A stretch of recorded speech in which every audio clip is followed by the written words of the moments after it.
आपने देखा होगा मार्केट के अंदर पैसा ही नहीं आ रहा है, पैसा है ही नहीं है, तो कहाँ से ये काम चलेगा। हमारी यही कोशिश थी कि चलो इस बार अगर बजट अच्छा आ जाता तो हमारे व्यापारी जितने भी थे पब्लिक के चुने हुए नुमाइंदे होते हैं और वो पब्लिक की बात की बाकी से सरकार के आगे रखते हैं।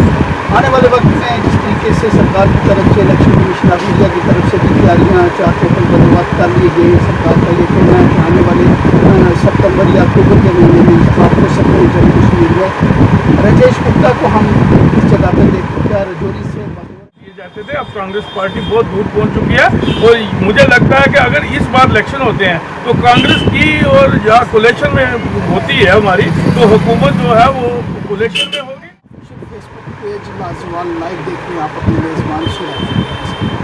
रजौरी शहर में मैं मौजूद हूँ और व्यापार मंडल रजौरी के सदर राजेश गुप्ता जी मेरे साथ मौजूद हैं। म्यूनसिपल काउंसिल के साबका कौंसलर भी रहे और कांग्रेस पार्टी के सीनियर रहनुमा भी हैं। गुजरे कल गवर्नमेंट ऑफ इंडिया की तरफ से बजट पेश किया गया है, जम्मू कश्मीर का बजट भी और मुल्क का बजट भी पेश किया गया है। किस तरीके का ये जो बजट है, कितने राहत मिली है व्यापारी तबका को, अगर बिजनेस तबके की बात करें कितनी राहत मिली है, सीधी बात करेंगे जी। खैर शुक्रिया जराई साहब। तो बजट कल सेशन पार्लियामेंट में पेश किया गया है, जम्मू कश्मीर का भी और मुल्क का बजट भी पेश किया गया है। किस तरीके से देखते हैं व्यापारी तबका, किस तरीके से इस बजट के ऊपर नज़र की और पेश होने के बाद किस तरीके से? जराई साहब, ये होता अगर अच्छा होता, बजट अच्छा पेश होता तो उस पर गौर की जाती। जैसे डेली विजिट थे हमारे, उनका कुछ रखा जाता। उसके बाद वन रैंक वन पेंशन का था, कुछ नहीं रखा गया। उसके बाद अपना इसका जो था खाने पीने वाली हमारी आइटम थी, उस पर कोई रेट कम होते, वो भी नहीं हुआ, कुछ भी नहीं उस पर हुआ।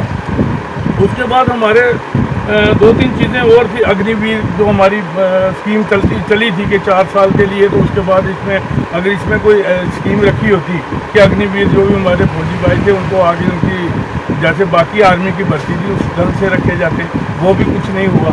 मुल्क के अंदर हमारी स्टेट के अंदर SPO का था, कुछ पे बढ़ाई जाती उनकी।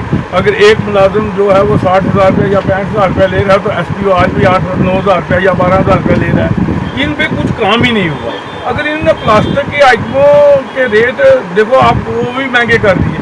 क्योंकि अगर हमारा कोई बच्चा यूनिवर्सिटी में भी पढ़ने जाता है तो या किसी कॉलेज में भी घर से बाहर निकलता जाता है तो उसको बाल्टी भी प्लास्टिक की चाहिए, उसको मग्गा भी प्लास्टिक का चाहिए, और आइटम भी जितनी प्लास्टिक की थी वो भी उन्होंने महंगी की। मोबाइल फ़ोन हर आदमी की ज़रूरत है, सोना काफ़ी हो गया था, उसके ऊपर कस्टम ड्यूटी को कम किया गया।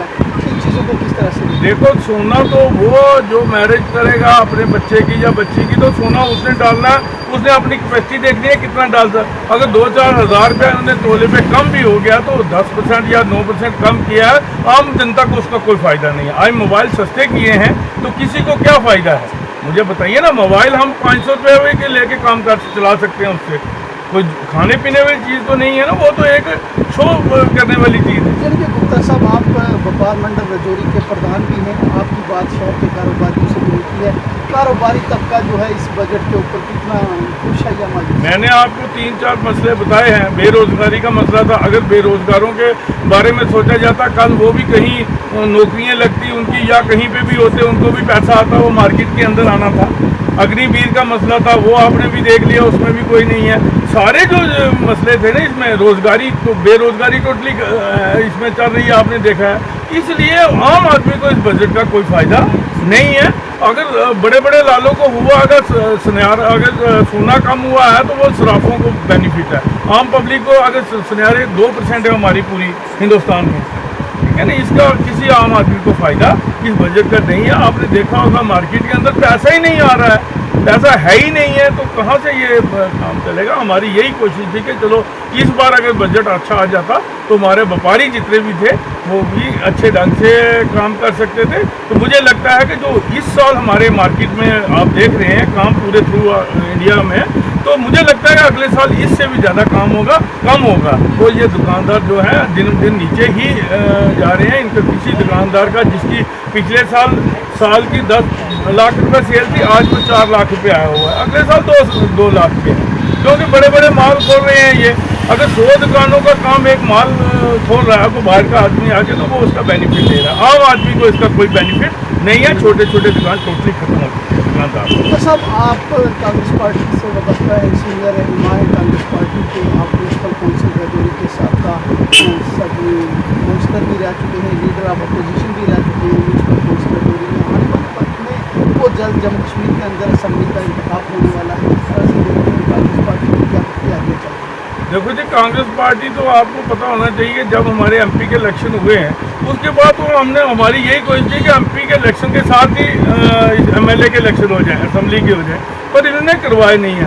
मुझे लगता है कि अभी भी ये करवाने के हक में नहीं है। तो बाकी कांग्रेस पार्टी क्या है कि हिंदुस्तान में तो कांग्रेस पार्टी है ही है, जो हमारी यहाँ की लोकल पार्टी है, चाहे वो एनसी है, चाहे वो पीडीपी है, ये सारे लोग तैयार होकर बैठे हैं कि कब इलेक्शन हो। जो हमारे ब्यूरोक्रेट से हैं वो बहुत ज़्यादा ही इस टाइम एक गवर्नमेंट के कहने पे चल रहे हैं और आम पब्लिक के काम नहीं हो रहे हैं। यहाँ हमारे काम थे आज से 2014 के बाद।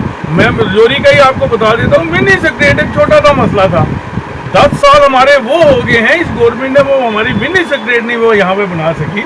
तो मुझे बताइए ना क्या है, ब्यूरोक्रेट ने अपना काम करना है, उनके लीडरों को देखना है। तो इसलिए हमें इसका है कि अगर हमारा कोई भी एमएलए जीत के जाता है तो कम से कम हमारी बात तो करेगा ना। जैसे आपने कहा हमारा कोई भी एमएलए जीत के जाता है हमारी बात करेगा, इसमें कोई शक या दुराई नहीं है कि डेमोक्रेटिक सेटअप में पब्लिक के चुने हुए नुमाइंदे होते हैं और वो पब्लिक की बात के बाकी से सरकार के आगे रखते हैं। आने वाले वक्त में जिस तरीके से सरकार की तरफ से इलेक्शन कमीशन ऑफ इंडिया की तरफ से भी तैयारियाँ 4 टोटल बंदोबस्त कर लिए गए। सरकार का ये कहना है कि आने वाले सितंबर या अक्टूबर के महीने में इंतखाब हो सकते हैं जम्मू कश्मीर में। राजेश गुप्ता को हम इस जगह पर देखते हैं, राजौरी से बतौर एमएलए इस बार मैदान में उतरेंगे। देखो, ये हमारी पार्टी को कांग्रेस है बहुत बड़ा समुंदर है। मैं कांग्रेस पार्टी का सिपाही हूँ। अगर कांग्रेस पार्टी मेरी को यहाँ भी ड्यूटी लगाएगी मैं उसको निभाने के लिए तैयार बैठा हूँ। जहाँ भी मुझे कहेंगे मैं वहाँ पे जाऊँगा। नहीं, इससे कबल अगर हम बात करें, काफ़ी लंबा अनुभव है, काफ़ी लंबा काम किया है कांग्रेस पार्टी में आपने, क्या अभी और काम करना है कि अब वक्त आ चुका है कि आपकी तरफ से भी दावा ठोका जाए पार्टी को कि भैया मुझे भी काफ़ी साल हो चुके हैं कार्यकर्ता के तौर पर काम करते हुए, अब मेरा नंबर भी आना चाहिए, क्या अभी और इंतजार है? मैं आपको ये बताता हूँ, अब ये पुरानी कांग्रेस नहीं रही है। आपको पता होना चाहिए हमारी एमपी 40 थे, अब हमने इंडिया अलायंस में 100 सीटें 99 सीटें जीती है। अब वो पुरानी कांग्रेस नहीं रही है। अब पार्टी सोच समझ के मैंडेट देती है और अब वो जैसे पहले ऊपर से थोपे जाते थे ना कि ये रात को उसका कहा कि सुबह आपको मैंडेट मिल गया, ऐसा नहीं है। हमारी जो टीमें बनी हुई हैं, जो सिलेक्शन कमेटियाँ बनी हुई हैं, मुझे लगता है वो ग्राउंड पे आके काम करेंगे, चाहे उन्हें 1 महीना लग जाए। तो वो उसके बाद जो भी इसमें कैंडिडेट होंगे तो वही ही कैंडिडेट वो डिक्लेयर करेंगे, उन्हीं को मैंडेट देंगे। वो पहले वाला बात खत्म हो गया कि सिफारिशों में मैंडेट दिए जाते थे। अब कांग्रेस पार्टी बहुत दूर पहुंच चुकी है और मुझे लगता है कि अगर इस बार इलेक्शन होते हैं तो कांग्रेस की और या कोलेशन में होती है हमारी, तो हुकूमत जो है वो कोलेशन में होगी, ना कि बीजेपी का कोई सीएम बन सकता है। नाम क्या देना चाहेंगे राजौरी कुछ के? आम पब्लिक को यही मैं कहना चाहता हूँ कि यहाँ जिसके अपने अपने तल्लुकात हैं वो यही कहे कि इलेक्शन होने चाहिए। हमारी ब्यूरोक्रेट से जान छूटनी चाहिए क्योंकि हमारी आवाज़ ऊपर तक नहीं पहुँच रही है। अगर एमएलए कोई होगा असेंबली में जाके अपनी आवाज़ उठाएगा और हमारे पब्लिक के गरीबों के काम होंगे। इसलिए हम यही चाहते हैं कि इलेक्शन जल्दी से जल्दी होने चाहिए तो और अच्छे इलेक्शन होने चाहिए। हमें इसमें कोई नहीं है कि जो हमारा इलेक्शन कमीशन साहब है अच्छे हैं, उन्हें एमपी के इलेक्शन अभी करवाए, आपने देखा होगा बहुत अच्छे इलेक्शन हुए हैं। इसी हिसाब से इलेक्शन अगर होंगे तो अच्छे ढंग से होंगे और कांग्रेस पार्टी इसमें अच्छे मार्जिन के साथ जीतेगी और अपनी थैंक यू सर, आप आए, आपका भी शुक्रिया। राजेश गुप्ता साहब तो कांग्रेस पार्टी के सीनियर रहनुमा हैं और व्यापार मंडल राजौरी के सदर भी। हमने बजट के ऊपर भी बात की, इनका ये साफ कहना है कि शहर के जो कारोबारी हैं वो इस बजट से काफ़ी मायूस हैं। जो होनी चाहिए थी सूरत बजट में वो नहीं हुई है। उसके साथ साथ इन्होंने ये भी कहा कि बहुत जल्द जम्मू कश्मीर के अंदर जब असम्बली के इंतखाब होंगे तो सरकार से भी ये मुतालबा किया कि इंतखाब होने चाहिए, क्योंकि काफ़ी लंबा समय हो गया कि जम्मू कश्मीर में ब्यूरोक्रेसी पिछले 10 साल से राज कर रही है।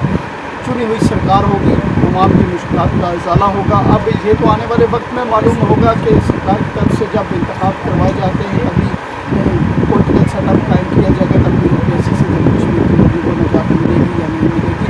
अपने मेज़बान को दीजिए इजाज़त, बहुत जल्द एक नई अपडेट लेकर एक नए मेहमान के साथ आपकी खिदमत में होंगे हाजिर। तब तक के लिए अपना रखिए ख्याल, मुझे दीजिए इजाज़त, दुआओं में रखिए याद। अल्लाह मेरा आपसे कभी दुआ।